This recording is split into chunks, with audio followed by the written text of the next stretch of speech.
মারা গেছেন ইনকিলাব মঞ্চের মুখপাত্র ওসমান হাদি। মৃত্যুর খবর নিশ্চিত করেছেন ডাক্তার মোহাম্মদ আব্দুল আহাদ।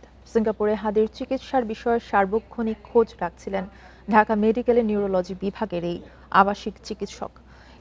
এ বিষয়ে আলোচনা করতে আমাদের সাথে যুক্ত হয়েছেন এনসিপির যুগ্ম সদস্য সচিব অ্যাডভোকেট হুমায়রা নূর। আপনাকে স্বাগত ইন্ডিপেন্ডেন্ট সংবাদে। এবং শুরুতেই যে বিষয়টি আনতে চাই, ইনকিলাব মঞ্চের মুখপাত্র ওসমান হাদিকে বাঁচানো গেল না, কি বলবেন এই বিষয়ে? আসলে এমন একটা খবরের জন্য হয়তো মানসিকভাবে প্রস্তুত থাকা উচিত ছিল, কিন্তু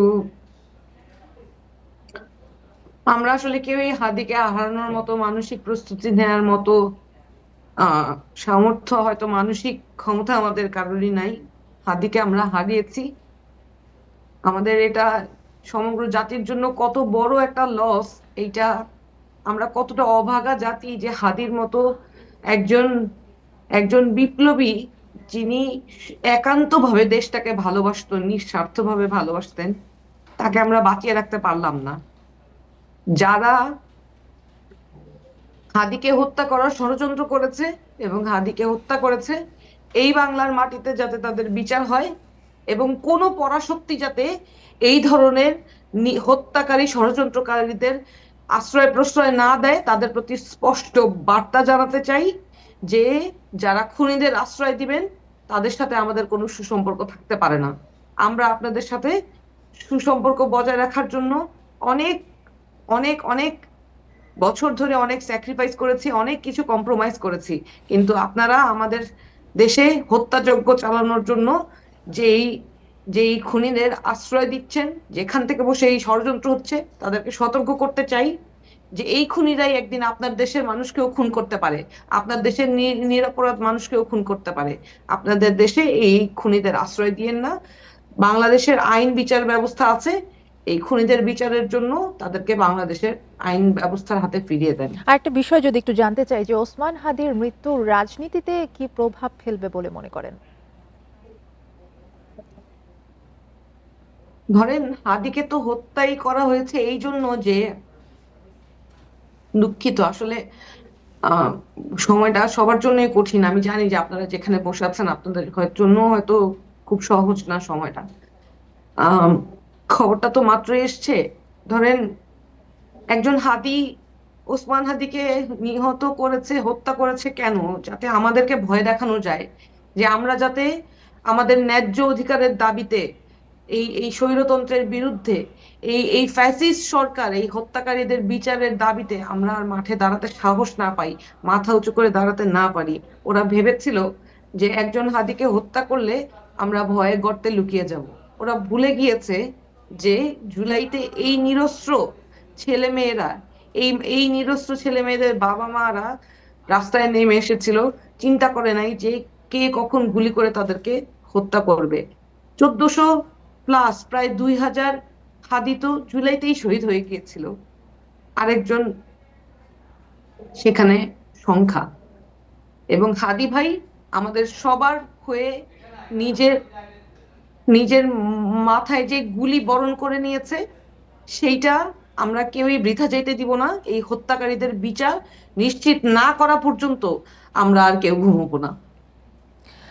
আরেকটা বিষয় জানতে চাইবো, যেহেতু ফেব্রুয়ারিতেই জাতীয় সংসদ নির্বাচন, এই আসন্ন নির্বাচনে ওসমান হাদির মৃত্যু কোনো প্রভাব ফেলবে বলে মনে করেন কিনা?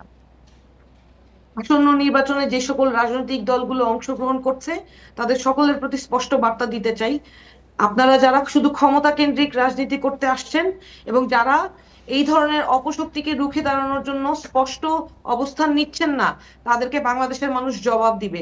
নির্বাচন সময় মতো যেন হয়, সেইটাই তো সবার দাবি ছিল। আমরা যদি সেই দাবি মেনেও নেই, তার আগে অবশ্যই অবশ্যই হাদির খুনিদের বিচার এবং হাদির খুনিদেরকে দেশে ফিরিয়ে আনা, যেখানে যেই জায়গায় অবস্থান করুক সেইখান থেকে এনে বাংলাদেশের বিচারিক ব্যবস্থায় উপর কাছে সোপর্দ করার জন্য এই বাংলাদেশের যত রাজনীতিবিদ আছে এবং যারা ভবিষ্যতে ক্ষমতায় যাইতে চায় তাদেরকে আগে সেইটা করে দেখাইতে হবে। আমরা নির্বাচন আমরাও চাই, নির্বাচন আমরা চাই না, নির্দিষ্ট সময় চাই না, ব্যাপারটা এরকম না। আমরা নির্বাচন হোক, নির্দিষ্ট সময় হোক, গণতান্ত্রিক সরকার আসুক, সেটা আমরা চাই। কিন্তু এই যে গণতন্ত্রের মুখপাত্র যারা, তাদের কণ্ঠরোধ করার জন্য যাদেরকে গুলি করে হত্যা করা হয়, তাদের সপক্ষে যদি কেউ দাঁড়াতে না পারে, বাংলাদেশের মানুষের কাছে এই মুহূর্তে আমার ভাইয়ের লাশের সামনে দাঁড়িয়ে দাবি করছি আপনারা তাদের প্রত্যাখ্যান করবেন। আগে আপনারা ভাইয়ের খুনিদের বিচারের দাবি নিশ্চিত এই করবেন বিষয়ে এই একটু জানতে চাইবো রাজনীতিবিদদের কাছ হুমায়রা নূর, থেকে। যেহেতু বারবার আপনি বলছেন যে ওসমান হাদির হত্যার বিচার চান বা শাস্তি দাবি করছেন, এই বিষয়কে আপনারা কোনো কর্মসূচি দিচ্ছেন কিনা? ওসমান হাদির এই হত্যাকারীরা যারা রয়েছে তাদের শাস্তির দাবিতে কোনো কর্মসূচি কি রয়েছে আপনাদের? আজকে পর্যন্ত তো আমরা অধীর আগ্রহে অপেক্ষা করছিলাম যে হাদি ভাই আমাদের মাঝে কোনোভাবে মিরাকুলাসলি যাতে ফিরে আসে, কিন্তু আমরা কোনোভাবে এই শোক সহ্য করার ক্ষমতা, আমি জানি না আল্লাহ কিভাবে দিবে, কিন্তু এই শোককে আমরা শক্তিতে পরিণত করব এবং আমরা হাদি হত্যার যেই বিচার, সেই বিচারের দাবিতে আমরা কর্মসূচি, অবশ্যই শক্ত কর্মসূচি ঘোষণা করব এবং সেটা শীঘ্রই আপনারা জানতে পারবেন। আরেকটা বিষয় যদি জানতে চাই হুমায়রা নূর, এনসিপির ধানমন্ডি থানার যুগ্ম সমন্বয়কারী জান্নাত আরা রুমির মরদেহ কিন্তু উদ্ধার করেছে পুলিশ, এবং মৃত্যুর প্রকৃত কারণ সম্পর্কে কি জানতে পেরেছেন বা কি বলবেন? দেখেন, রুমি আপার সাথে গতদিনও আমরা একসাথে কাঁধে কাঁধ মিলিয়ে হেঁটেছি, একসাথে আগ্রাসন বিরোধী মিছিল করেছি। রুমি আপা আহ আজকে না, সেই আগস্ট মাসে উনি একজন ছদ্মবেশী নারীকে উনি একজন নারী সন্ত্রাসীকে উনি ধরিয়ে দিয়েছিলেন, যেই নারী সন্ত্রাসী শহীদ রাষ্ট্রপতি জিয়াউর রহমানের কবর খুঁড়তে গিয়েছিলেন।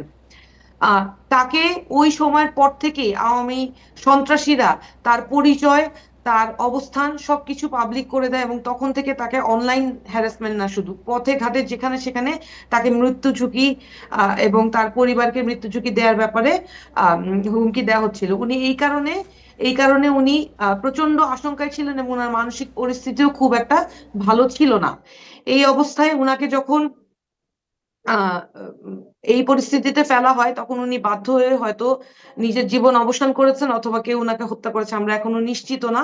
কিন্তু এই যে হ্যারাসমেন্ট এবং এই অনিরাপত্তা, এই পরিস্থিতি বিরুদ্ধে আমরা তীব্র নিন্দা জানাই এবং এই নিরাপত্তা বাংলাদেশের রাষ্ট্রকে অবশ্যই অবশ্যই নিশ্চিত করতে হবে।